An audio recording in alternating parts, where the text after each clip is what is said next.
tout est matière en fait, tout est matière à transformation. Et moi, j'ai travaillé, c'est vrai, dans le film sur le transgénérationnel pour en faire quelque chose dont aujourd'hui je peux le regarder en face, mais ne plus le porter.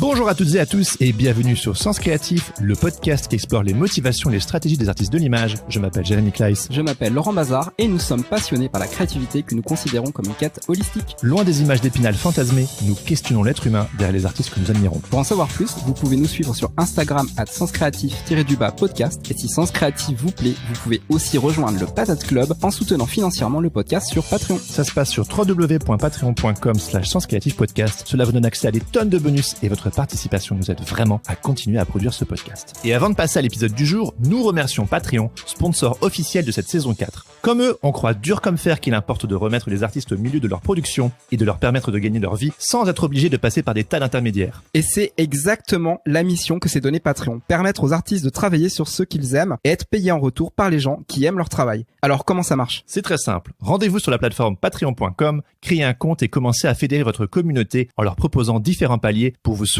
financièrement en échange de contrepartie. Vous pouvez par exemple leur proposer des tutos exclusifs, des épisodes bonus de votre podcast, un accès à des rencontres ou un Discord privé. À vous d'être créatif. Donc si vous êtes artiste et que vous savez pertinemment que votre travail touche une certaine audience, mais que vous vous demandez comment monétiser votre contenu, peut-être que Patreon est la solution pour vous. Pour en savoir plus, rendez-vous sur patreon.com ou cliquez sur le lien dans les notes de cet épisode. Et sans plus attendre, voici l'épisode du jour. Bonjour Romy, bienvenue sur Sens Créatif. On est très très content de te recevoir aujourd'hui. C'est pas souvent qu'on reçoit une réalisatrice de film sur le podcast, mais dès que tu m'as écrit pour me parler de ton film, sans même avoir vu le film, je te le disais en off, je savais que je voulais t'inviter ici, parce que les thématiques que tu abordes dans ce projet, à savoir le transgénérationnel, l'histoire du divorce de tes parents, la quête initiatique sous forme de film documentaire, le côté totalement do-it-yourself, et puis sans oublier le fait que tu es belge, ça, c'en était trop, et il fallait que tu passes sur Sens Créatif. Ah, tu coches beaucoup de cases pour Jérémy. Tout ça. Ah oui, totalement. Donc, bienvenue Romy, comment vas-tu ? Merci Jérémy pour ton introduction. Eh bien, écoute, ça va. Et puis, je te remercie. C'est vrai que je savais même pas que t'étais belge, en fait. Donc, du coup, j'étais... Eh oui, les Belges, on se sait. Voilà. Petite musique Désolée, j'ai un fixe depuis peu. Il ne sonne jamais. Et bah voilà, on a ah ouais, un fixe, genre comme dans les années 2000, quoi. Alors, Romy, pour commencer, pour ceux qui ne te connaissent pas encore, est-ce que tu peux brièvement te présenter et puis nous dire ce qui te motive à sortir du lit le matin ? Donc, je suis Romy Trajman, je suis née à Bruxelles, j'ai 27 ans et en fait, j'ai commencé par la chanson. Quand j'avais 14 ans, j'ai chanté dans une chanson qui s'appelait « Moi, je te dis lol », qui était un petit clip en fait assez adolescent, une chanson assez pop sur le mot lol. Et en fait, à partir de ce moment-là, j'ai vraiment plongé dans l'artistique, c'est-à-dire que j'ai étudié par correspondance pour faire des cours de théâtre, de musique. Et donc, j'ai étudié par correspondance jusqu'à mon bac. Après mon bac, donc j'ai grandi en France, malgré que je sois née en Belgique, à Bruxelles. J'ai vraiment grandi en France, c'est dû au divorce de mes parents. On en parlera sûrement après. Et ensuite, j'ai intégré une année de comédie musicale, en fait, à partir de mes 19 ans. Et puis, il y a quelque chose qui me manquait vraiment dans le fait juste de chanter ou d'interpréter des personnages. Moi, mon premier amour, ce sont les mots. C'est les mots qui m'ont guidée vers la musique et puis le cinéma. Et ça me manquait de ne pas pouvoir écrire, en fait, mes propres histoires. Et donc, j'ai candidaté à une école qui s'appelle l'école de Luc Besson de la Cité, en scénario. J'ai pu intégrer cette école, donc ça a duré 2 ans. Ensuite, à partir de ça, j'en suis sortie, donc diplômée d'un scénariste. Et j'ai fait un documentaire qui, pour le coup, n'a pas une fonction, qui ne suit pas exactement ce qu'on m'a appris, mais comme l'adage le dit, je crois qu'il faut apprendre aussi les codes pour les désapprendre. Et j'ai eu l'impression d'avoir fait ça avec mon premier film, où finalement le scénario c'est vraiment écrit au montage plutôt qu'à l'écriture. C'était Bonne fête maman, hein, c'est ça, hein, ton court-métrage ? Alors, je parlais vraiment du divorce de mes parents. C'est vrai que j'ai skippé. Ah oui, d'accord. Oui, t'as raison. Et c'est vrai que tu me le dis, j'avais fait un court-métrage qui s'appelait Bonne fête maman et qui parlait d'une femme monoparentale, en fait, qui volait, en fait, dans un magasin le jour de la fête des mères. Et déjà, je l'ai vu, hein. J'ai été le chercher sur Dailymotion. Oui, je l'ai vu. J'ai aussi vu les Lollies. J'ai vu la chanson Moi je te dis lol. Ouais. J'ai tout été voir avant de préparer cette interview. Ouais. Ça, c'est ce que tu racontes avec ton frère quand vous allez dans les magasins récupérer des butins, c'est ça en fait?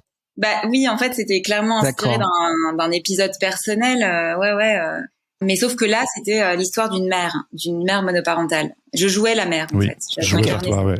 C'est ça. Voilà. Et évidemment, on va en venir au sujet du film. C'est vraiment le gros de notre conversation aujourd'hui. Mais on aime bien un petit peu revenir en arrière, tu sais, parce que ça inscrit aussi un peu le contexte de ton film et de ton histoire. On va en parler, évidemment, en long, en large, en travers aujourd'hui. Mais est-ce que, avant d'en arriver, du coup, au film, etc., tu pourrais nous présenter un petit peu ton arrière-plan personnel, genre dans quel type de famille tu as grandi, en fait?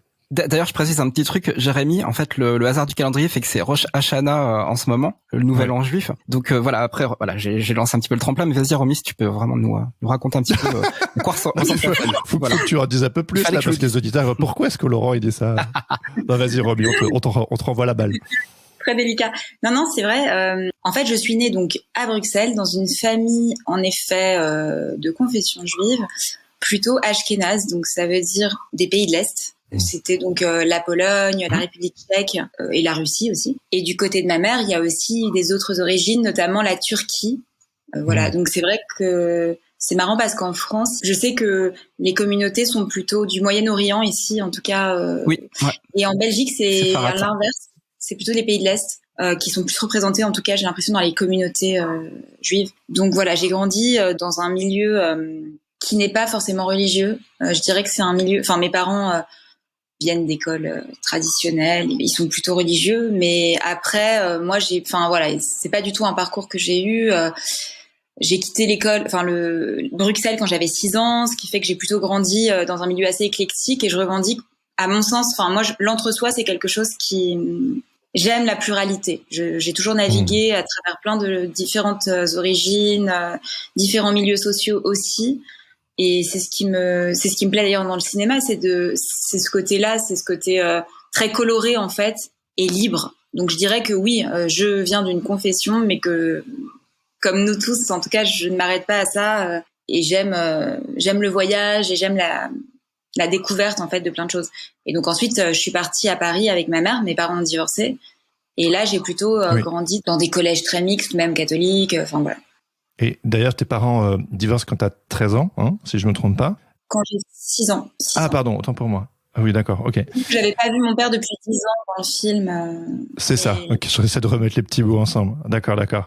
Et puis le moins qu'on puisse dire que quand on regarde ton film et qu'on écoute tes interviews et tout, c'est pendant tout ce temps où tu vois pas ton papa, t'es hyper fusionnel avec ta maman, c'est le moins qu'on puisse dire. D'ailleurs, vous faites plein de projets ensemble, tu en avais parlé tout à l'heure. Donc, cette fameuse chanson Moi je te dis lol, qui a buzzé de ouf, de manière un peu surprenante, qui a un peu changé ta destinée. Moi je te dis lol, c'est un mot qui rigole quand tu ne sais plus quoi répondre.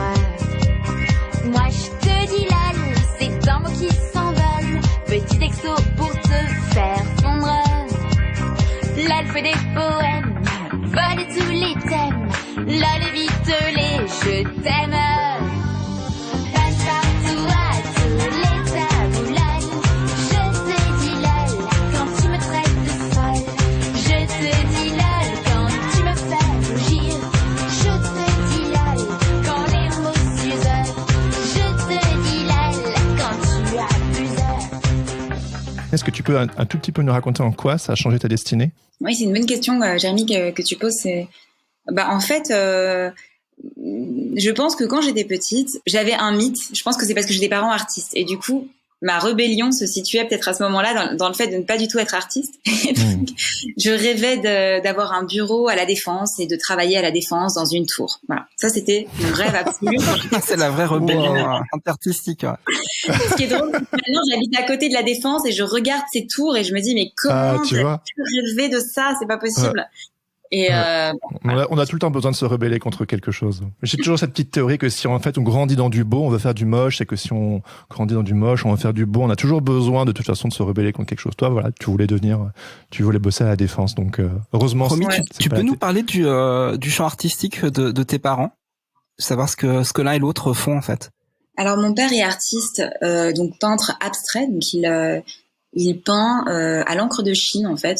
C'est des œuvres très abstraites, assez, je dirais, qui viennent de son ventre quoi. C'est quelqu'un qui va se mettre quasiment en transe face à la toile et qui va faire jaillir en fait un peu toutes ses émotions et son chaos intérieur. Parce que lui en fait est issu aussi d'une branche où son père est un rescapé des camps de concentration et il porte aussi tout ça en lui et il le fait jaillir à travers la toile. Donc tout son travail en fait, j'ai l'impression est très cathartique aussi. Il a vraiment cette dimension-là. Et ma mère est une musicienne en fait, donc elle a eu plusieurs carrières. Ma mère a commencé par le journalisme, elle était journaliste pour le Elle, pour le Paris Match, elle a travaillé en Belgique, en France. Et puis ensuite, au moment du divorce, elle a vraiment décidé de se retrouver de se reconnecter en fait à ce qu'il avait toujours, ce qui lui avait manqué. Elle avait fait des études de piano au conservatoire et le divorce en fait a sonné comme un kick. Et elle s'est complètement réengagée dans son art musical. Elle a sorti un premier album. Et ensuite, il s'avère que on a formé un binôme créatif. J'étais très jeune, j'avais 14 ans. Et à partir de ce moment-là, on est parti sur beaucoup de projets avec ma mère. Ça débute avec la chanson, c'est ça? Ça débute avec Moi je te dis lol. Tout à fait. C'est vraiment une chanson que ma mère a écrite, qu'au départ, elle devait interpréter en fait elle-même. Mais bon, c'était une chanson tellement, je dirais, plutôt adolescente, qu'elle se sentait pas de l'interpréter forcément, quoi. Elle avait quand même la trentaine, je crois, à ce moment-là. Et puis, elle s'est dit qu'il fallait que ce soit une jeune fille qui la chante. Moi, j'étais pas du tout dans ce... Oui, tu voulais bosser à la défense. Voilà, je voulais bosser à la défense, exactement. Et puis, elle m'a proposé ça. Et bon, bah, comme une gamine, quoi, qui aime bien quand même un peu les jeux ou quoi, j'ai dit pourquoi pas, clac. J'ai chanté cette chanson et ça a marqué comme un changement, un peu de tout, parce que je me suis prise au jeu aussi. Ce clip, comme tu le dis, a buzzé. C'était particulier parce que c'était en 2009. C'était une époque où Internet commençait à émerger. Et ça a buzzé, si tu veux, mais moi, je l'ai mal vécu à ce moment-là. En fait, j'ai très mal vécu parce que il y avait des commentaires sous la vidéo qui étaient... certaines personnes, tu sais, anonymes. Forcément, hein, c'est Internet. Aujourd'hui, ça m'étonnerait plus. Mais à l'époque, t'es jeune, tu vois pas le truc arriver, machin. Et c'était quand même assez agressif, assez violent. Ouais, c'était un petit peu le syndrome Lolita, quoi. Oui, exactement. Ouais. Le syndrome Lolita, ouais. Je recevais même des courriers chez moi, enfin non, mais c'est chaud ça. Ouais, bah forcément, ça entraîne une violence derrière laquelle tu t'attends absolument pas quand t'es adolescente et qui fait vraiment très mal, quoi, c'est sûr. Ouais. Oh, mais comment ils ont trouvé ta boîte postale? Je sais pas. C'était délirant cette histoire. Enfin, ils écrivaient des trucs, mais tu sais, c'était les geeks, les pré-geeks en fait. Ouais, ok. Donc ouais, ça a été marquant en effet. Et ça a été marquant. Bon, ensuite, je m'en suis bien remise et ma mère, on a décidé de supprimer ce clip. Puis je pense qu'il y a quelques personnes qui l'ont laissé en ligne. La preuve en est, Jérémy, t'as pu le voir, mais en fait normalement, oui, mais ils n'ont pas le droit de le mettre en ligne. Grosse version pixelisée, hein. Grosse version pixelisée. Voilà. Ouais. Ça explique. Ouais, parce que le clip en fait avait cumulé le million de vues en 2 jours. C'était sur Dailymotion et ça avait fait, tu sais, c'était Morandini qui le passait. T'avais plein de chaînes qui le passaient, machin. Mais comme le buzz un peu de la semaine. Et à ce moment-là, ouais, ma mère a eu un peu peur. Elle s'est dit bon, je vois que ça plaît pas trop à ma fille. On va peut-être un peu arrêter le truc. Et bon, il y en a d'autres qui l'ont laissé. Et bon, maintenant je m'en fiche un peu parce que j'ai passé le cap. Et honnêtement, je le trouve. Franchement, je le re-regarde ce clip et je me dis bon bah il est punchy, il est sympa et c'est un truc d'ado quoi. Mais il y a rien de spécial. Mais voilà. Donc ça a été un petit peu un élément déclencheur où quelque part tu passais de cette petite fille un peu timide au fond de la classe à la fille qui quelque part est un petit peu exubérante, qui s'habille colorée, qui rentre dans un délire un peu avec sa maman, qui chante, etc. Et puis pouf, c'était parti, la fusion avec maman, les projets musicaux ou plutôt films, parce que comme tu l'as dit tout à l'heure, t'as suivi des études de cinéma à l'école de la Cité de Luc Besson et là la collaboration avec ta maman continue, c'est-à-dire que vous lancez une web-série Les Lolies, hein, donc on continue de rester dans le thème. Tu en as parlé tout à l'heure aussi, donc Bonne fête maman, le court-métrage. Donc il y a cette grosse fusion avec ta maman. Si je me trompe pas, aussi un projet de comédie musicale que vous avez dans les cartons depuis longtemps. Ouais. Qui est décliné de ça Moi je te dis lol. C'était à l'époque la déclinaison de Moi je te dis lol. On voulait vraiment créer tout un univers en fait autour de ce mot, comme une forme de genèse de comment ce mot a émergé, qu'est-ce que ça signifie cette espèce d'ironie permanente en fait dans le langage SMS. Enfin, tu vois, parce que lol, c'est un peu le premier mot qui a émergé, enfin le plus symbolique et international, mais en même temps, personne ne sait vraiment d'où il sort parce qu'il a jailli comme ça dans un forum. Apparemment, ce serait d'ailleurs un Flamand qui l'aurait. Aïe, ah. Et okay. Sacré Flamand. Je suis trois quarts flamand, donc ça me va. Mais il y a un vrai mystère autour de ce mot, et puis ça intéressait, je pense, ma mère de trouver les clés de ce mystère et peut-être aussi d'une forme de fracture, parce que quand on dit lol, c'est oui je t'aime, lol. Donc c'est je t'aime, moi non plus. Un peu, c'est aussi ce côté très générationnel de l'ironie permanente. Et donc c'était de comprendre aussi comment on en est venu à avoir des rapports aussi toujours un peu teintés d'une ironie ou d'un cynisme. Ouais. Voilà. Ouais. Bon, en tout cas, c'est pas l'ironie qui teinte ton film. Ton film, il est d'une sincérité absolue. Preuve en est, tu me parles de rupture juste avant. Il y a cette fameuse phrase quand on commence le film où tu dis je ne suis pas une femme, je ne sais pas ce qu'est être une femme, je suis juste la fille de ma mère. Et voilà, on parlait de fusion avec ta maman, de complicité, de tous ces projets que vous avez menés ensemble. Et puis cette phrase, elle sonne comme une rupture. Donc j'ai l'impression que c'est un peu une remise en question de votre dynamique mère-fille. Qu'est-ce qui s'est passé? Est-ce que tu peux un peu nous raconter? Alors, j'ai vraiment eu l'impression de vivre ce divorce, donc le divorce de mes parents, comme une forme de guerre intérieure. Et aussi, j'ai toujours eu l'impression d'être née de ce divorce. C'est-à-dire que je n'ai pas l'impression d'être née d'autre part que d'une fracture. C'est pour ça que ce film était tellement vital. C'est que je devais aussi réparer. Enfin, j'ai tenté de réparer. Je devais aller au fond des choses et comprendre comment on fait pour avancer quand on a toujours l'impression qu'on est né d'une fracture et aussi qu'on souhaite sans cesse réparer. Enfin, je me sentais vraiment fracturée à l'intérieur. Et ce film part de là. En fait, c'est pour ça qu'il y a une telle énergie, une telle nécessité. Il est vrai qu'à l'époque, c'est très délicat. J'ai grandi donc dans cette relation très très forte avec ma mère et ça a été un moteur magnifique parce que c'est aussi ce qui nous a permis de pas sombrer. Parce que, à l'époque, quand ma mère a divorcé, elle s'est retrouvée toute seule. Elle n'était pas du tout soutenue par ses parents. Mon père à l'époque était pas soigné parce qu'il est bipolaire, donc il avait des phases maniaques très intenses qui étaient notamment soutenues par des membres de sa famille qui ne voulaient pas voir, si tu veux, qui devaient être soignés. Donc ma mère avait été très seule en fait à ce moment-là et assez courageuse, assez exemplaire. Mais moi, en tant que fille, en tant qu'aînée, j'ai tout de suite compris que voilà, il fallait que je sois aux côtés de ma mère et c'était vital pour elle et vital aussi pour la cellule familiale qu'on essayait qui était donc ma mère. Il y a aussi ton petit frère, hein, c'est ça? Exactement, avec mon petit frère. Et il y a un moment où je me suis complètement oubliée. Et je pense que c'est aussi... Je me suis oubliée parce que forcément, j'ai quitté les cours à 14 ans. J'étais dans un projet professionnel avec ma mère et l'objectif était de s'en sortir. En fait, ce projet était... Il y avait dans ce projet-là de Moi je te dis lol qui peut paraître complètement léger, etc. Mais il y avait une dimension de pulsion de vie très forte qui était de voir la vie d'un côté tout à fait joyeux pour oublier en fait le drame quoi qu'on vivait à côté. Comme pour nier la réalité. Oublier la réalité. Et donc, je me suis complètement moi-même... j'ai fondu, en fait. Je me suis fusionnée à ce projet, donc fusionnée aussi à l'élan de ma mère pour donner vie, en fait, à tout. Donc, cette chanson, cette comédie musicale et tout ce qui se déclinait, que je me suis oubliée. Donc, en fait, ma naissance en tant que femme a été plus tardive parce que mon désir féminin et mon désir tout court n'était pas né quand j'avais... C'était pas du tout... moi, mon objectif, c'était que ma mère puisse payer le loyer tous les mois. Tu vois, qu'on puisse... que les problèmes de justice avec mes parents, ça s'arrête. Que mon frère faisait des crises en rafale. J'étais vraiment dans un autre truc, tu vois. J'étais dans un truc de responsabilité. Tout en étant dans un projet très adolescent. Mais j'avais pas du tout les conversations avec les copines. Tu vois, il est trop mignon, lui... nanana, est-ce que tu penses que il est amoureux? Tous ces trucs-là n'existaient pas dans ma tête. Moi, c'était développer ce projet avec ma mère.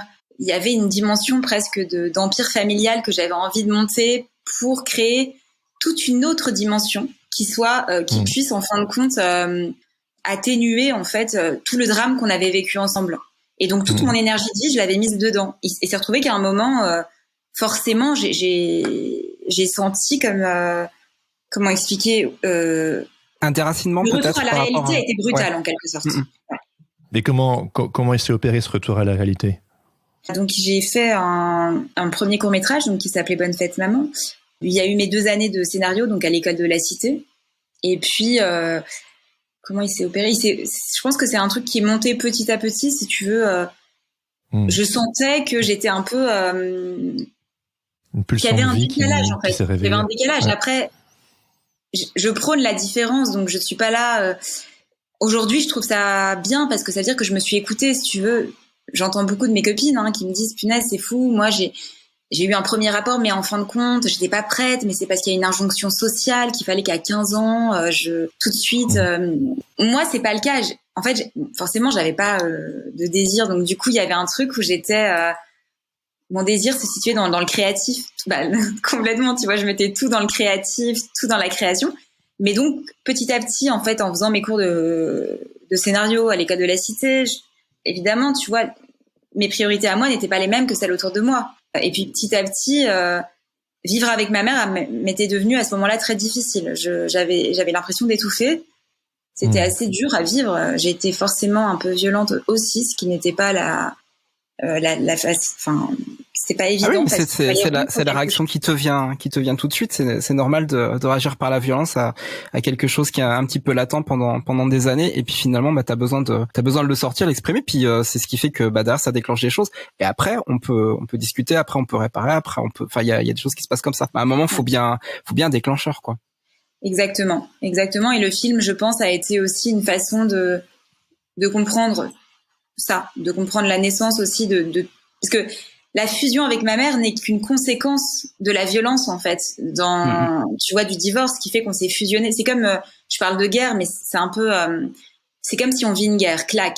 Toi, tu te soudes avec ton voisin qui est ton allié, tu vois. Tu vas créer une dimension hyper forte avec lui pendant 3-4 ans parce que vous avez un objectif commun, et soudainement la guerre s'arrête. Bah oui, et la survie n'a plus d'intérêt. En fait. Il faut commencer à vivre, en fait. Quand la survie s'arrête, il faut commencer à vivre. Exactement. Voilà. Moi, je savais pas ce que ça voulait dire. Donc, ça a été un moment assez particulier. Mais c'est ce que tu dis, c'est ça. Il faut arrêter de survivre, il faut vivre. Ouais. Donc, tu as pu commencer à vivre, et c'est ce dont tu parles dans ton film au tout début. Il y a la relation avec ce garçon où soudainement tu prends conscience qu'il y a peut-être quelque chose qui, gros guillemets, qui cloche, des choses que tu comprends pas, peut-être des choses qui sont plus grands que toi, qui te dépassent, et tu te dis allez, vas-y, on va aller explorer tout ça, caméra au point, ça se trouve c'est dans ma famille, on va en faire un film. Enfin, je veux dire, c'est quand même hyper fort, mais t'as été à l'écoute de toi, de ton corps, t'as commencé à vivre, et puis donc je veux dire, c'est quand même et puis là t'as un process t'as un process créatif qui vient vraiment, enfin, du fond de tes tripes, quoi. Là, c'est, je veux dire, c'est tu fais le lien, en fait. Le plus primitif qu'on peut imaginer, quoi. C'est fort parce que tu disais juste avant qu'en fait, tu t'étais lancé à corps perdu dans le créatif en t'oubliant, on peut dire, allez, je sais pas, corporellement peut-être, ou dans ton désir de femme et ton désir tout court. Et puis après, tu te dis, ok, je vais me reconnecter à mon désir et je vais utiliser la créativité pour ça. C'est trop fort, c'est trop bien. Oui, c'est vrai, parce que je pense que c'était quelque chose que je pouvais faire, mais du coup, je l'ai mis dans un sens différent, tu vois, dans un autre angle. C'est comme si finalement la caméra, elle a pris plus de distance et il fallait aussi regarder dans l'ensemble. Donc, c'était un vrai travail, je dirais personnel aussi. Enfin, bien sûr, personnel et cathartique pour grandir, pour essayer de comprendre aussi les mécanismes, en fait, qui ont fait que dans ma famille, cette dysfonctionnalité, elle était à tous les niveaux. Si tu veux, aujourd'hui, la relation avec ma mère, elle reste créative. Et j'adore ça parce que je considère que c'est une chance d'avoir une mère avec qui je peux avoir, qui est une partenaire de créative. Mais en revanche, si tu veux, j'essaye que de plus, d'harmoniser mes champs, d'avoir évidemment ma vie. Parce que tout ça est une question de dosage. Oui. Quand j'ai eu cette crise avec ma mère très très forte, ma mère est partie aux États-Unis pendant 2 ans, je suis restée seule à Paris. On a eu, tu vois, vous voyez, c'était un truc hyper. C'était avant le film, ça? On était à des milliers de kilomètres l'une de l'autre. Enfin, donc il y avait une vraie rupture kilométrique, quoi. Et aujourd'hui, c'est plus le cas, c'est beaucoup plus doux. Mais c'est vrai que souvent, c'est très rare. Et voilà, c'est passé par un côté assez intense pour aujourd'hui s'adoucir. Et Et en fait, aujourd'hui, me dire que ce parcours-là, j'avais honte, hein, j'avais honte du fait d'être décalée. Quand ce garçon me dit machin, moi, j'étais pas prête. Le garçon qui me sort cette phrase en disant ton père doit être fier de toi. Bon, petite phrase un peu gentille hein, et de séduction, mais moi, je le prends très mal parce que je me dis, mais déjà, il ne connaît pas mon père. C'est ça. Il parle de mon père. De quoi je me mêle? Il avait tapé dans le mille là. Ah ouais, c'est clair. Il pensait balancer une petite phrase bateau, il aurait pas cru que ça allait lancer un film documentaire qui allait sortir au cinéma. Non. Et d'ailleurs, comment est née l'idée de ce film? Donc tu as envie de te réapproprier un peu ta vie, tu te rends compte qu'il y a des choses peut-être qui clochent chez toi, des choses que tu t'expliques pas. Mais c'est une chose, et je pense qu'on est beaucoup, et peut-être il y a des auditeurs et des auditrices qui nous écoutent qui ressentent ça aussi, hein. On a tous nos billets, les choses qui... Ouais, et puis surtout, on aborde vraiment le sujet des valises familiales, quoi. C'est-à-dire qu'on transporte tous un petit peu les bagages de nos ancêtres, et on sait pas quoi en faire. Et souvent, des fois, on en a même pas conscience. On les a sur notre dos, puis et à un moment, on se retourne. Alors toi, ça arrivait plus tôt, mais il y a des gens, ça leur arrive à 30 ou 40 ans, ils se retournent, ils voient, ils ont un gros bagage dans le dos, ils savent pas pourquoi. Et là, on part dans des thérapies, des choses comme ça. Donc, et toi finalement, alors on verra ce que tu penses du mot thérapie un peu plus tard dans la discussion, mais du coup ce film là quelque part voilà tu le démarres avec ce sentiment en fait d'avoir des valises qui sont pas les tiennes quoi. En gros c'est un peu l'idée. Ouais, moi j'avais l'impression de porter je pense que mon père est quelqu'un qui lui-même porte les valises de son père comme oui. Il le porte. Tu l'as bien retranscrit. Et il a ce truc transgénérationnel qui l'habite au plus profond aussi de ses tripes. Donc bon. Et puis du côté de ma mère, on va apprendre aussi dans le film un point assez central sur sa vie de femme, puisque ma mère a été victime d'inceste quand elle était enfant. Et donc c'est quelque chose qu'elle ne m'a jamais dit, mais je pense que c'est quelque chose qu'en fait, si c'est pas dit, c'est latent. Oui. Et en fait, ça se transmet aussi. Et le transgénérationnel, en même temps, c'est complètement fascinant. Enfin, moi, je suis complètement fascinée par ça. Et de l'autre côté, je crois que c'est un vrai biais pour travailler sur soi de façon profonde. Et après, plus on le travaille, et plus c'est beau, parce qu'en fait, on peut vraiment aussi en faire... tout est matière, en fait. Tout est matière à transformation. Et moi, j'ai travaillé, c'est vrai, dans le film, sur le transgénérationnel, pour en faire quelque chose dont aujourd'hui je peux le regarder en face mais ne plus le porter en fait. C'était vraiment ça. J'avais vraiment l'impression. Tu l'as déposé. Je l'ai déposé, exactement. Mais c'est une chose de se rendre compte de tout ça. La plupart d'entre nous, déjà pas tout le monde, mais certains d'entre nous, quand on prend conscience de ça, on va se dire allez, je vais faire un travail thérapeutique pour apprendre à déposer, se libérer et tout. Toi, non, tu te dis, je vais faire un film. Et t'as 21 ans. Je fais un documentaire. Même mieux, un documentaire. Ouais. J'implique tous les personnages de ma famille dedans. Alors certes, tu faisais des études de ciné et tout, mais comment ça t'est arrivé cette idée de faire un film documentaire sur ton histoire? En fait, moi, j'écrivais à l'époque beaucoup des scénarios de fiction. Donc, à la base, je voulais écrire un film sur ça, sur une famille dysfonctionnelle, mais une comédie un peu, un peu dans le genre d'un Woody Allen ou quoi, ce côté dysfonctionnel total, mais tragicomique. Seulement, je butais complètement sur plein de choses parce que j'avais l'impression que j'avais pas les clés dans ma propre famille et que du coup, je pouvais pas aller au bout de ce qui était le cœur et le nerf en fait du sujet et de ce que j'avais envie de traiter. Et il s'avère que j'ai fait une rencontre assez déterminante, c'est qu'à l'époque, j'ai habité chez une copine, Anaïs, qui cadre tout le film, qui en fait, elle faisait des études de documentaire. Et tous les soirs, on se racontait nos vies. Et je lui disais, je suis en train d'écrire ça. Puis je lui parlais de mon père. Et je devais à ce moment-là revoir mon père. Mais je sentais que c'était lourd, quoi, pour moi psychologiquement d'aller le revoir. Et j'avais besoin d'être accompagnée. Et ensemble. Oui, ça faisait 10 ans que tu l'avais pas vu, pas vraiment communiqué avec lui. C'est ça. Je l'avais vu par bribes, mais de façon 1 heure, tu vois, une fois tous les 2 ans, tu vois, un truc comme ça. Et elle m'a dit, je t'accompagne. Et à ce moment-là, on a pris une caméra. Et en fait, c'était une rencontre assez déterminante. Anaïs venait aussi d'un parcours où elle était enfant de divorcée. Elle était fille de psy d'ailleurs. Et moi, il y avait un truc où j'avais pas de limite. Enfin, c'est vrai. fallait le faire, ce film. J'étais prête à tout. D'ailleurs, mon père, c'était à prendre ou à laisser, quoi. Il y avait ce côté où soit j'arrive avec la caméra, soit on se voit pas. Et il y avait ce côté. Tu l'avais prévenu? Je l'avais même pas prévenu. En amont? Oh, punaise, il était sur le... Ok. Pas vraiment. C'est marrant parce que t'es vraiment dans l'œil du cyclone en fait de l'histoire, et en fait Anaïs, elle va te servir finalement de longue vue en fait, de regard extérieur que tu peux absolument pas avoir toi-même. En fait, tu te serais perdue toute seule dans le documentaire. On va parler après de la durée de tournage qui est monstrueuse. Et donc voilà. Est-ce que Anaïs justement elle t'a apporté en fait justement cette respiration là et cet éclairage que finalement t'auras peut-être pas pu avoir toute seule? Je pense qu'Anaïs a été un vrai pilier pendant tout le tournage. C'était assez magnifique parce que c'est quelqu'un qui a une grande empathie, qui était aussi très discrète, donc qui, comme elle avait aussi ce schéma familial, j'avais l'impression que ça lui faisait du bien en fait de filmer ma famille, comme si elle réparait aussi quelque chose de sa propre famille. Donc on s'est trouvés. Je pense que c'est vraiment une rencontre étonnante parce que en effet ça a duré 3 ans, et ensuite au montage.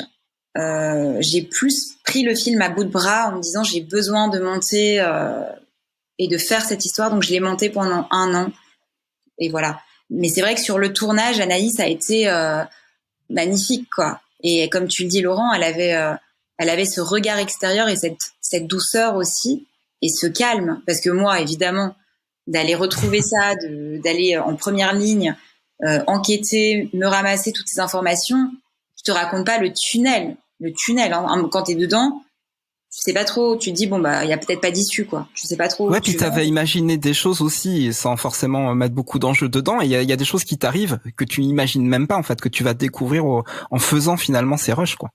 Tout à fait. Et c'est ça qui est un travail. Ta matière elle évolue en fait à mesure que tu mets les mains dedans quoi. Ouais, c'est un peu se lancer comme ça à corps perdu et se dire en fin de compte je suis ma propre pâte à modeler et j'accepte le fait de me heurter à ce qui va venir, à la surprise.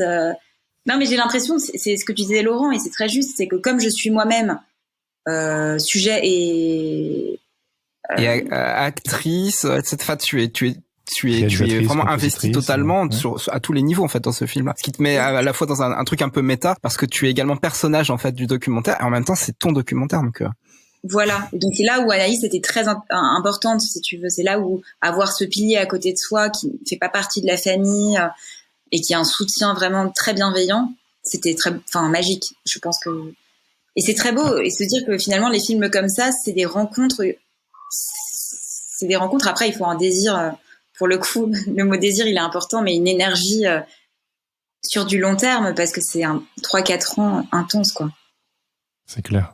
Alors, tu disais que t'étais ta propre pâte à modeler, mais ta famille aussi. Ton papa, ta maman et ton grand-père, ton oncle, enfin, ta grand-mère, ton frère, tout le monde y passe.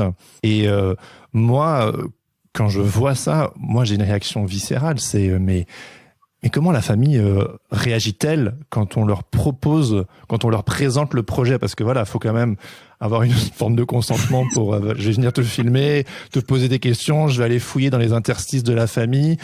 C'est pas une petite balade de santé. Et voilà, on a affaire à une Romy qui est clairement curieuse et qui va pas lâcher le morceau. On le voit dans des morceaux de ton film. Et je me mets à la place, si tu veux, de tes parents. Et ça vient aussi en écho avec mon histoire et mes parents. Et évidemment que ta démarche, elle m'inspire énormément. J'aimerais aussi peut-être développer des projets comme ça à l'avenir. Mais moi, j'ai vraiment ce truc mais est-ce qu'il n'y a pas eu de la crainte ou de l'appréhension de la part de tes parents à l'idée d'exposer des secrets de famille, par exemple? Ou simplement de répondre à ta curiosité avec une caméra? Parce que on s'imagine bien, j'imagine qu'il s'imaginait bien que ça allait probablement pas rester dans un tiroir. À l'époque, mon père se disait ce truc est tellement bizarre que je pense que ça ne servira qu'à elle. Donc, il y avait un truc, il pensait pas forcément que il regardait ça d'un point de vue un peu. Il l'a fait. C'est le délire de ma fille. Ouais. Il l'a accepté et de façon très carrée. Voilà, chacun a signé évidemment une convention, mais il avait. Où je lui disais, moi, dans ma tête, c'est un film. Mais je pense que mon père y croyait à moitié, très sincèrement. Jusqu'à la sortie, il se disait, je ne vois pas comment une histoire comme celle-ci puisse avoir une vocation plus large que la famille. Voilà. Mais il a complètement changé par la suite. C'est-à-dire que quand il l'a vu, quand ses amis lui en ont parlé, parce que du coup, ce qui est marrant, c'est qu'il a des amis qui sont très dans la culture. Donc, à chaque fois qu'ils entendent des nouvelles du film, ils le lui transmettent. Et mon père est toujours très étonné. Et en même temps, je pense que mon père est quelqu'un de profondément aussi artiste. Donc, cette démarche pour lui est au-delà d'un film, c'est une œuvre en fait. Et donc, il comprend qu'en fait, on puisse se servir aussi de sa famille comme une œuvre. Et c'est ça qui est magnifique chez lui. Je pense que sa dimension artistique est sensible. Au-delà d'être mon père, c'est son côté artistique qui prend le dessus et qui voit ça comme il se détache de lui en fait. Voilà, il y a un détachement qui fait qu'il arrive à le voir aussi comme une œuvre. Et du côté de ma mère, c'était au départ un peu plus compliqué parce que forcément, elle voulait pas se retrouver. Déjà, cette histoire donc qui arrive dans le film, donc on parle d'inceste, ça n'a pas surgi de la bouche de ma mère, ça surgit de la bouche de ma grand-mère. Ma mère ne m'en avait pas parlé. C'est ma grand-mère qui va m'en parler. Je vais ensuite interroger ma mère parce que je suis bouleversée à ce moment-là. Moi, à ce moment-là, je veux arrêter le film parce que vraiment, ce que ma grand-mère me dit me renvoie à beaucoup de choses où je me dis d'accord, je comprends mieux. Ça veut dire que quand tu te lances dans le film et que tu en parles à ta maman, elle t'en a jamais parlé et elle se doute qu'a priori, à un moment donné ou un autre, cet événement va ressurgir. Alors, pas du tout. Elle n'a jamais pensé à ça. Parce qu'elle pensait que mon film, à la base, travaille sur le divorce de mes parents. Donc, c'est juste qu'en posant des questions, c'est un peu comme un tiroir ou une poupée matrioshka. En fait, on épluche les choses. Et donc, petit à petit, d'autres éléments surgissent. Et elle ne s'y attendait pas du tout. D'accord. Ok, donc elle s'y attend pas. Donc, du coup, feu vert, vas-y ma fille. Non, tu disais qu'elle était quand même une certaine appréhension, mais voilà, elle était partante. Enfin, parce que moi, ça éveille une appréhension de que diront mes parents si je me lançais dans un tel projet, tu vois. Ouais, bien sûr. Est-ce que du coup, tu peux nous parler un peu de ton processus de création ? Donc, tu as porté ce projet à bout de bras. Comment, au fur et à mesure du temps, le projet a évolué ? Tu disais, voilà, c'est comme une petite boîte, l'une chose amène à l'autre. Est-ce que tu peux nous parler, voilà, de cette aventure que tu as vécue à travers la création de ce film ? Je sais que j'ai vraiment besoin pour un projet d'être viscéralement investi, même pour la suite. Tu vois, là, je suis sur 2 autres projets qui ont des liens aussi avec des choses que je vis. J'ai besoin de le porter et j'ai besoin d'avoir l'impression qu'en allant chercher peut-être des choses qui ne sont pas forcément faciles, il va y avoir un travail de libération. J'ai besoin d'avoir cette sensation en me lançant dans un projet, en me disant c'est que ça va libérer ou déboulonner des choses. Et du coup, je suis prête à aller au bout.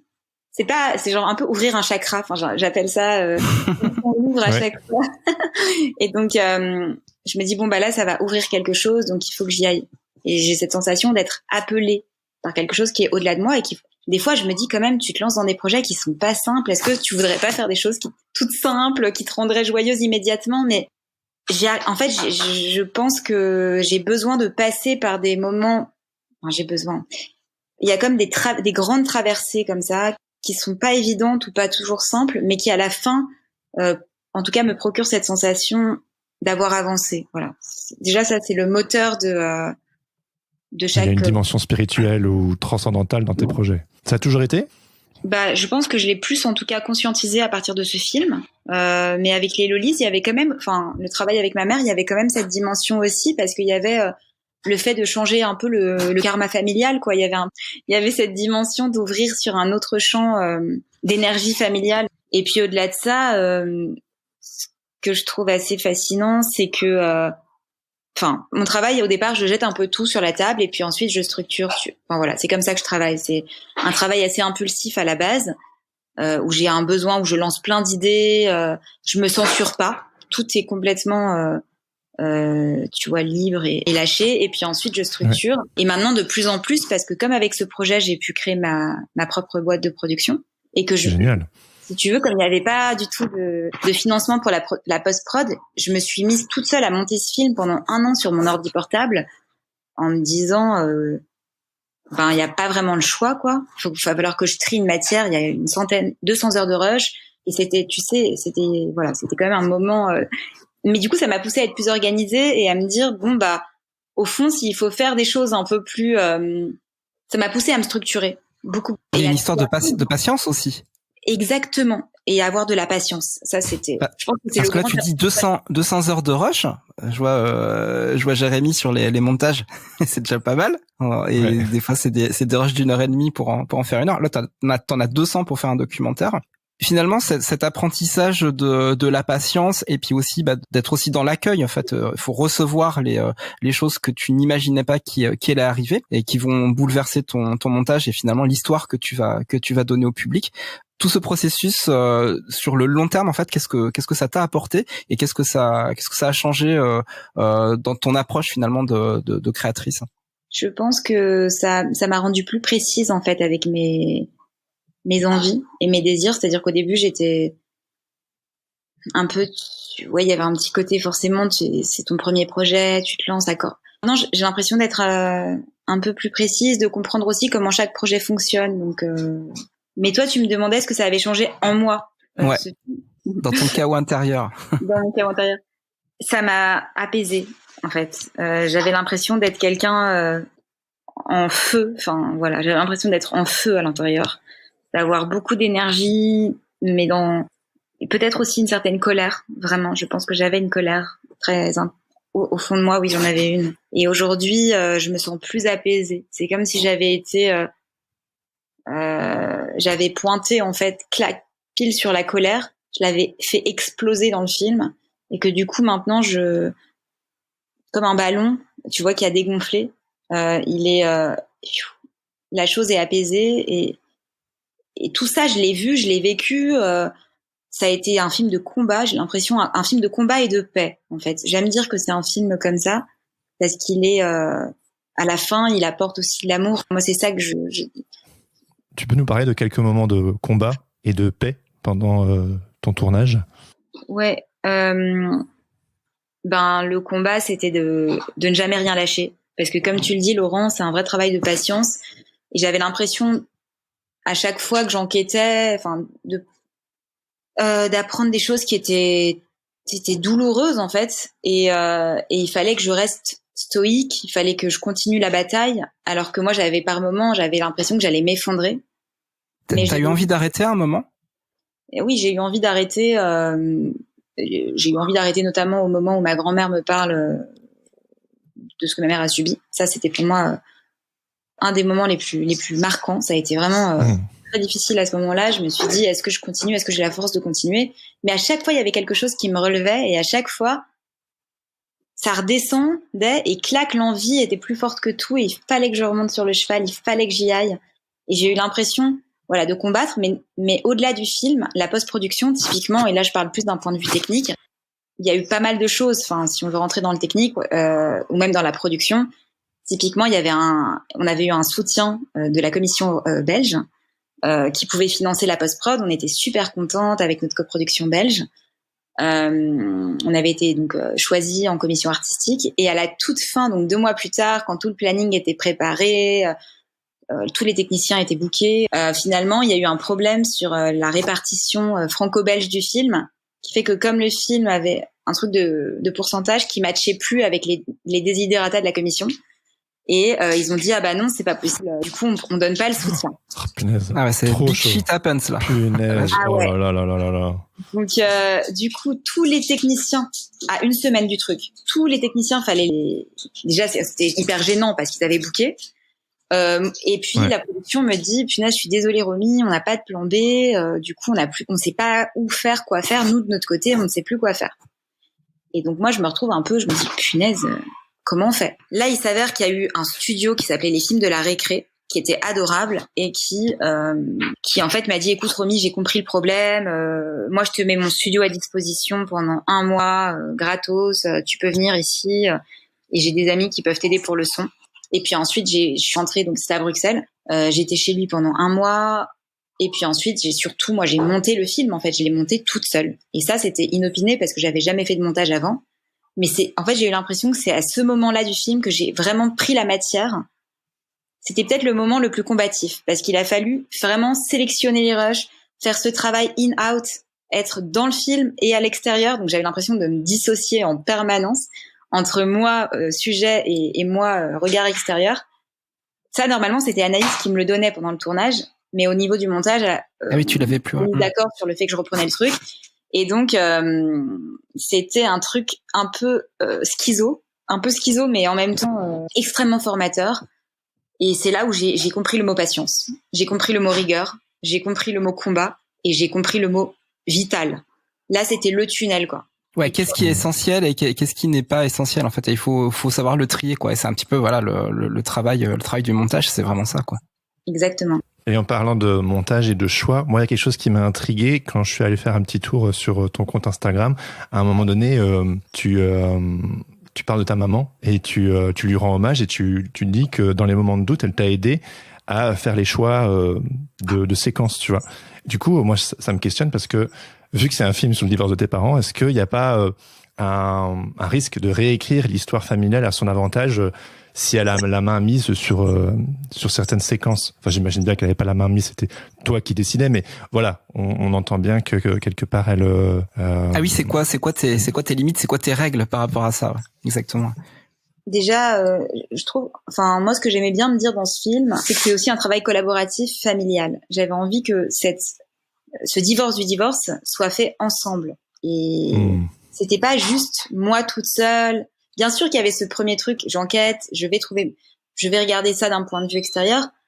Mais s'agissant aussi de la confiance totale que m'avaient fait mes parents, mon père, ma mère, et notamment du regard artistique de ma mère que je pouvais aussi regarder d'un point de vue professionnel et pas que maternel, il s'avère que ma mère aussi est capable d'avoir des choix comme mon père, en fait, de se dissocier. Je pense que c'est leur fonction artistique qui leur permet ça. Ils sont mes parents, mais ils ont aussi un regard artistique qui est unique et qui est, je trouve, très bon dans chacun de leurs domaines. Et je lui ai fait confiance aussi à ça. C'est-à-dire qu'il y avait des moments où moi, j'avais des gros doutes, notamment de séquences, je savais plus comment les placer. Et souvent, je disais, tu préfères A ou B, et ma mère m'aidait et elle avait... Et ça m'a fait plaisir, en fait, qu'elle le fasse parce que j'avais aussi l'impression de lui rendre la confiance qu'elle m'avait donnée aussi. C'était dans ce sens-là. Et je trouve qu'elle a été très digne parce que elle ne s'est pas du tout mise forcément en valeur. Elle s'est mise dans ses choix au profit du film, quoi. Quelles ont été leurs réactions une fois que le film est sorti, quand ils ont vu, le résultat? Ça devait être hyper fort pour eux en tant que parents. Ouais. Est-ce qu'ils l'ont regardé? Est-ce qu'ils l'ont vu en entier? Ils l'ont vu en avant-première au Grand Rex à Bruxelles. Non, c'est pas le Grand Rex à Bruxelles. Ils l'ont vu à Bruxelles et c'était au cinéma Galerie, qui est un super joli cinéma dans les galeries. Et c'était l'année dernière, en juin dernier. Et ils étaient super bouleversés. C'était très beau parce que mon père le voyait pour la toute première fois. Ma mère avait vu des séquences, mais pas tout. Ils se sont mis côte à côte pendant toute la séance du film. Ouais, et je me rappelle que ma coproductrice belge était en pleurs derrière.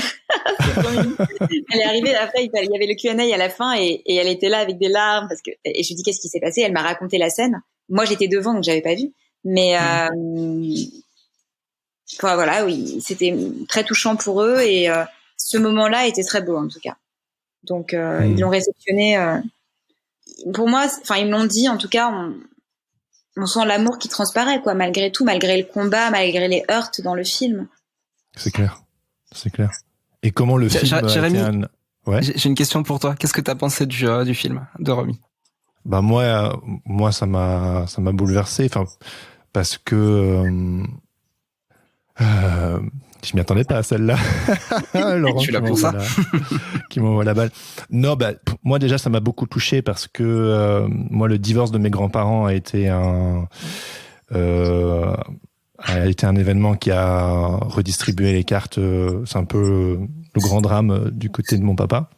C'est vraiment quelque chose qui a tout teinté. Donc voilà, quand tu m'as écrit Romy, divorce de mes parents, film documentaire, j'étais genre, mes parents sont toujours ensemble, ils sont mariés, mais je veux dire, il y a cette ombre du divorce de mes grands-parents. Moi, j'ai jamais rencontré mon grand-père, par exemple. Il est décédé et même quand il était vivant, je l'ai jamais rencontré. Donc, je vous raconte ma vie là, mais et ensuite, moi, je suis aussi travaillé par mes fantômes à moi. Et Laurent et moi, on est tous les deux très habités par la créativité comme outil transcendantal. On a tous nos histoires, on a tous nos bagages, nos valises, des trucs cool, des trucs moins cool, et on est hyper. Moi, la créativité m'a permis de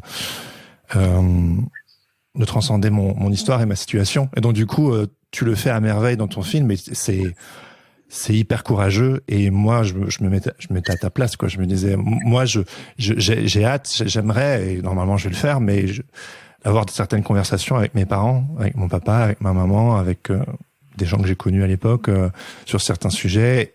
Et moi, je te cache pas, mon plus gros flip, c'est que diront mes parents, quoi. Pourtant, il y a beaucoup d'amour, beaucoup de confiance, tu sais, mais c'est juste de me dire, wow, d'en faire un film comme ça.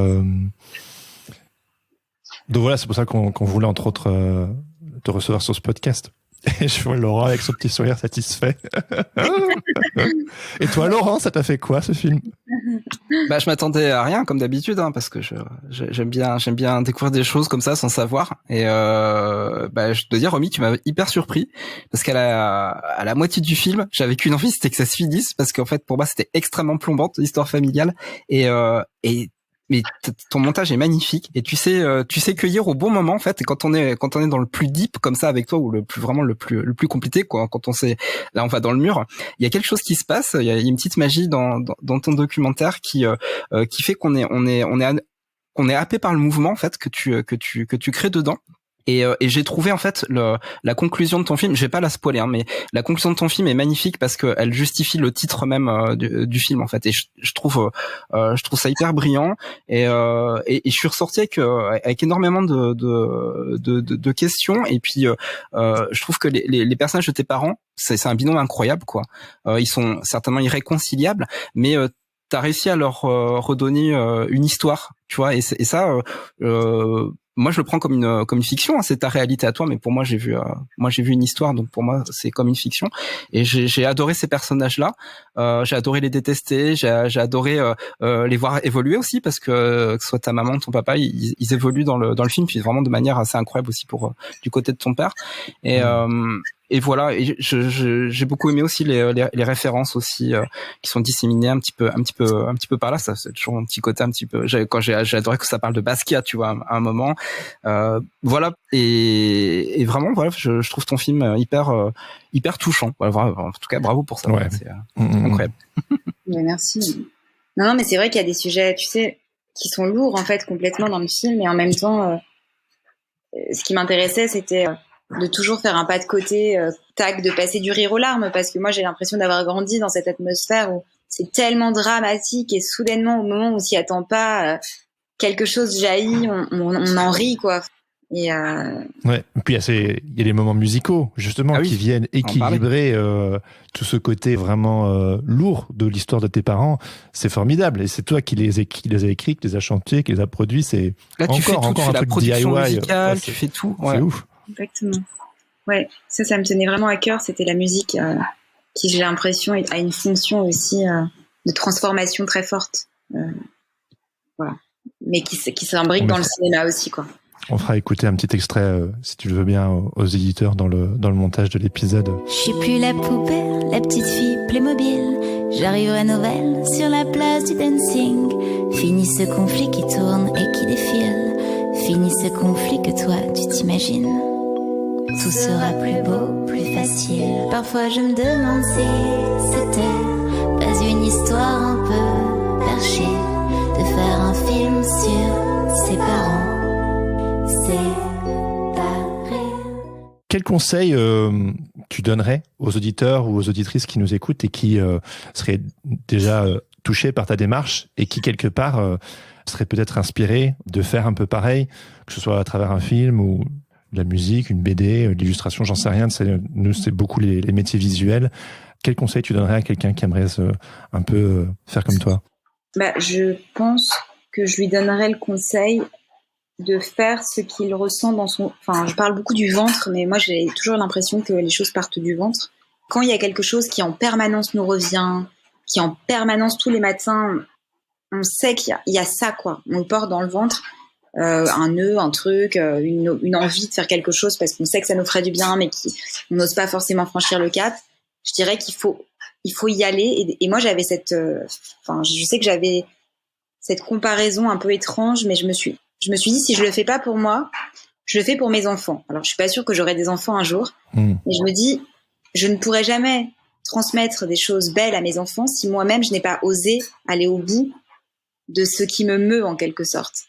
Et voilà. Et donc en faisant ça, en me disant que je le fais non pas pour moi, mais aussi pour une descendance potentielle, pour essayer de leur offrir en tout cas des valeurs qui sont. Moi, je sais que le courage, par exemple, c'est une valeur que j'aime et que j'affectionne. Les gens courageux, parce que c'est pas facile. Enfin, à tous les niveaux, aller. Le courage, on peut avoir peur, mais le courage, c'est avoir peur et y aller quand même, en fait. C'est ça. Ouais. C'est juste ne pas rester planté dans c'est l'action, quoi, voilà. Et du coup, je me force moi-même, en fait, en permanence à me dire, bah voilà, si ça te traverse, il faut y aller. Et le conseil que je donnerais, c'est voilà, si ça nous traverse, quand ça nous traverse, c'est qu'il y a quelque chose qu'il faut actionner. Et la suite est très belle. Et en tout cas, c'est de suivre son ventre. Voilà, c'est de suivre ce que son ventre nous dit. Ouais. Au-delà de l'intellect, parce que après on va intellectualiser le truc et on va essayer de le rationaliser à tous les niveaux, mais moi je dirais écoutons dans notre tripes, écoutons notre ventre. Ouais, voilà. Ouais, bah je dis souvent, c'est l'intestin, c'est le second cerveau, quoi. Il nous dit des choses et forcément, bah, on l'écoute pas parce qu'en général, quand il réagit, c'est qu'il y a un flip derrière, quoi. Et le flip, par contre, appelle une aventure, appelle quelque chose qui va nous transcender, nous faire grandir. C'est une exploration intérieure, quoi, qui en créativité, qui est hyper importante. C'est pas évident. Mais ceux qui font le chemin, en général, ils vont tomber sur des choses inattendues et quand on sait accueillir ces choses inattendues, voilà, il y a peut-être la magie, elle vient souvent de ça, quoi, c'est sûr. Exactement. J'ai envie de te poser une question très concrète aussi. Comment, donc tu as mené ce projet pendant 3-4 ans, quand on compte la post-prod et compagnie. Comment tu organisais ton temps? Parce que j'imagine que tu faisais pas que ça parce que si tu veux, déjà, je pense à moi et je pense aussi aux auditeurs. C'est genre, ok, donc ça me botte et tout, on va faire un truc comme ça, mais à côté de ça, il y en a qui ont peut-être des vies de famille, qui ont une vie professionnelle, qui ont des commandes, comment faire pour gagner ma vie. Ouais, à la base, enfin le slogan de ce podcast, c'est le podcast qui explore les motivations et les stratégies des artistes de l'image. Donc voilà, t'as créé ce film, mais comment t'as fait parce que voilà, t'as pas fait ça H24 pendant 4 ans. Ouais, c'est vrai. D'ailleurs, j'ai eu des périodes pendant 6 mois où je faisais complètement autre chose parce que j'avais travaillé, je me rappelle, dans une boîte de mode, tu vois, où j'étais dans des choses hyper légères. J'allais chercher c'était pour des marques de vêtements, il fallait organiser des événements avec des modèles, des trucs comme ça. Truc qui est pas du tout de mon domaine, hein. Ça n'avait aucun sens, mais je crois qu'elle voulait pas d'une fille de la com. Mais souvent je cassais en fait ces périodes par des périodes où je me concentrais sur des choses un peu futiles ou complètement différentes de moi, à l'opposé de moi, juste aussi parce que ce travail d'introspection il est très intense et il y a des moments où évidemment on n'en peut plus aussi. On est là et on parle, comme on malaxe notre propre matière, on a envie de s'en échapper. Donc moi je trouvais des fois, tu vois, j'avais fait à l'époque, je faisais du babysitting, hein, j'étais jeune, j'avais 21-22 ans, j'avais pas d'enfants, mais j'imagine que si t'as des enfants, c'est autre chose, mais je sais que le rapport aux enfants, ça me faisait beaucoup de bien, parce que du coup, ça me sortait aussi de ma propre histoire, hein. Puis j'avais trouvé un job dans une radio, un job, voilà, dans une boîte de mode ou quoi, qui faisait que, déjà, ça me permettait de gagner de l'argent, mais de 2, ça me coupait de ma propre histoire, et donc ça me faisait de l'oxygène en permanence. Après, il y a eu voilà, en termes de finances, de façon pragmatique, quand on est artiste, j'avoue que il faut gérer soi-même, c'est de l'autogestion permanente, donc il faut, bien sûr, il y a ce côté rationnel, qu'est-ce que tu fais rentrer tous les mois, et en même temps, il y a le côté instinctif, c'est et j'ai pas de recette, parce que moi-même, j'aimerais avoir une recette, ce serait merveilleux, mais j'essaye d'équilibrer au maximum les choses, en me disant, par exemple, là, il y avait des semaines où je faisais des subventions. Voilà, j'étais en mode subvention pendant plusieurs jours, des dossiers de subvention, tac, tac, tac, et je me mettais en mode que ça, tu vois. et j'essayais de segmenter mon temps. Mais ce film, j'y ai travaillé 3 ans, mais il y avait des mois où j'étais pas dessus. C'était pas tous les jours en tout. Mais par contre, il faut tenir jusqu'au bout. Ouais. Et quel retour professionnel tu as eu sur ton film? Écoute, c'est vraiment génial parce que là, il y a plein de choses qui se passent. Il est sorti donc en salle dans des cinémas d'art et d'essai cet été. Ensuite, il y a eu des beaux retours presse, tu vois, voilà, des jolis retours, Le Monde, France Inter, tout ça. Et puis là, il y a la RTBF qui vient de l'acquérir, donc il va passer fin octobre. C'est une chaîne belge à la télé. Et puis RTBF dit. Comment? Même moi je connais. La RTBF dit. Ouais, voilà. Je connais évidemment. Et voilà. Et ce qui est cool, c'est que la RTBF, en tout cas, je pense que j'encourage vraiment. Tu vois, la preuve en est, moi j'ai fait ce film avec franchement peu de moyens, mais il y a eu vraiment des jolies personnes sur le chemin qui sont arrivées, mais c'est à force de combat en fait. Et la RTBF, j'aurais jamais imaginé. Enfin, tu sais, au début du projet, c'était même pas possible, tu vois. Et pourtant, les choses se font parce que petit à petit, tu mets une pierre, une seconde pierre. Et parce que si tu n'agis pas, si tu passes pas à l'action, rien peut se passer, quoi. Forcément, quoi. Et la récompense derrière est toujours intéressante. Il y a le Canada aussi, là, ils sont mis en cours pour peut-être une sortie au Canada. Donc, voilà. Les choses se mettent en place petit à petit, mais le sujet, je pense qu'aujourd'hui, on arrive à une certaine maturité pour s'intéresser à l'histoire. Enfin, il y a en tout cas une volonté, il y a une décomplexion. Je sais pas comment on peut dire ça, mais les gens. Une parole décomplexée. Ouais. C'est décomplexé de parler de l'intime en quelque sorte. En tout cas, il y a une bienveillance et une attention portée à l'intime qui est jolie en fait en ce moment. Moi, je m'en rends compte maintenant. Yes. Du coup, pour les auditeurs qui nous écoutent, où pourraient-ils voir le film? Parce qu'on entend que c'est racheté par la Belgique, le Canada, la France est sortie au mois de juin, il me semble. Je pense qu'il y a une nouvelle sortie. Enfin, les auditeurs qui nous écoutent, ils vont être intrigués. Où peut-on voir le film? Parce qu'évidemment, nous on a eu l'occasion de le voir puisque tu nous as gentiment filé un lien. Mais où peut-on voir le film? Alors, le film, il est visible à partir du 22 octobre sur la RTBF et sur Ovio, donc c'est leur plateforme de VOD. Pendant plusieurs mois, donc 3 mois. À partir de fin octobre, si vous voulez, on pourra passer. On mettra les liens. Ouais. Et pour l'instant, en France, j'ai pas de date, mais il y a des ciné-débats qui vont se mettre en place, et ça sera aussi en VOD. En fait, je pourrais vous en parler plus dans les semaines à venir. Je vous tiendrai au courant pour ça. En tout cas, pour la Belgique, ça c'est net, et pour la France, c'est en cours.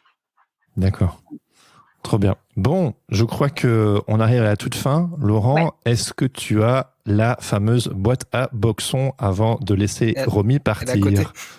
Je te présente une petite tradition, Romy. Voilà, c'est une tradition. C'est la boîte à boxons. Alors en fait, à l'intérieur, il y a des petites questions. Alors d'habitude, on propose à notre invité de la tirer avec sa main innocente, mais là c'est moi qui vais jouer le rôle de la main innocente puisqu'on est en remote. Alors je vais tirer une question, tu vas me dire stop. Et il y a des questions qui portent sur la créativité, d'autres qui portent sur la transcendance et d'autres qui portent sur le chaos. On va voir ce qui va sortir. C'est le hasard total. C'était sujet, carrément. Oui, complètement. Je remue. Ma main innocente, tu me dis stop. Je peux faire ça toute la journée, pas de problème. C'est bon? On est bon. Hop, la voilà. Alors, je vais te la lire à haute et intelligible voix. Alors, c'est une question sur la créativité. Quel outil ou objet emportes-tu toujours avec toi, quel que soit le projet? Un carnet. Mon ordinateur pour écrire, ou bien en ce moment de plus en plus, j'ai toujours mon petit carnet qui est là. Ah, si, il est là. Tout, voilà, que ce soit les to-do list, les trucs à pas oublier. En fait, j'ai plein de petits carnets comme ça. Donc oui, le carnet, c'est hyper important pour chaque jour savoir un peu mes drives, quoi.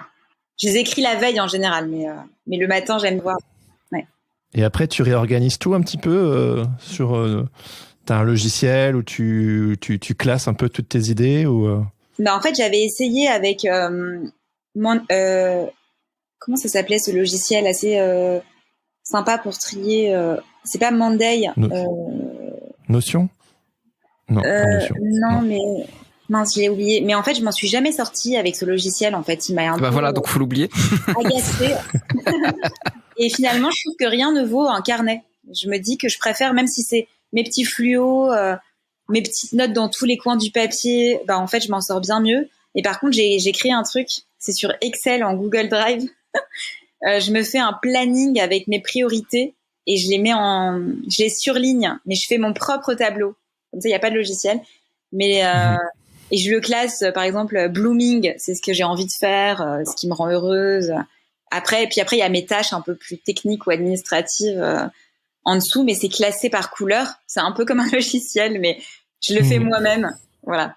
Mais donc voilà, c'est les deux trucs, c'est le carnet et puis pour avoir une vision d'ensemble, c'est le Excel sur Drive. Trop bien. On aura pu aller dans les coulisses de Romy Trajman, dans sa psyché, dans son organisation, dans ses finances, dans ses relations avec ses parents. Merci beaucoup, Romy. C'était très, très cool de discuter avec toi et d'en savoir plus sur ton histoire et sur ton parcours. Ouais, merci beaucoup pour le partage. Ouais. Merci à vous. C'était très riche. Merci comme échange. Super. Ah, you're welcome.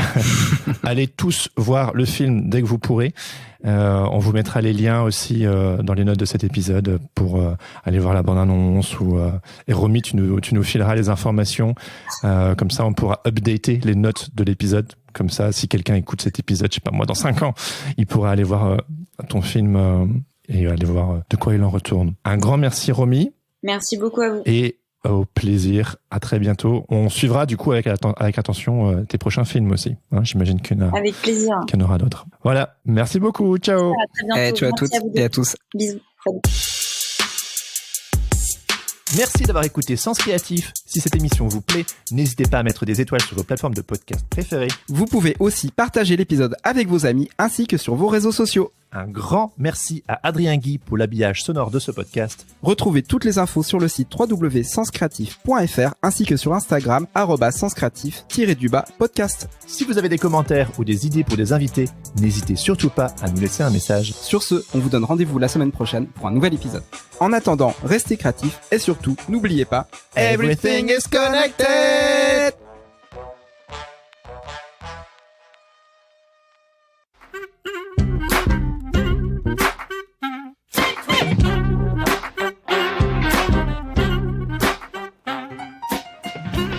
Mon père m'appelle Sarah, ma mère Romy.